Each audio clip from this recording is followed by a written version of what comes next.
السلام علیکم ورحمۃ اللہ وبرکاتہ۔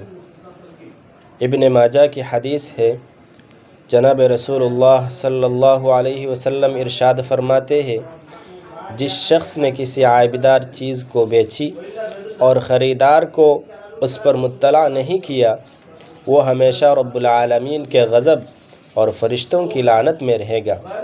اللہ اکبر! یہ کتنی بڑی حدیث ہے، اور اگر اس میں ہم غور کر لیں تو ہم اپنی زندگی کو بدل سکتے ہیں۔ میرے دوستو، اس حدیث کو پیش کرنے کی وجہ یہی ہے کہ ہمیں اس وقت بہت ہی غور اور فکر کی ضرورت ہے کہ ہم میں سے کتنے لوگ اس کام میں مشغول ہیں۔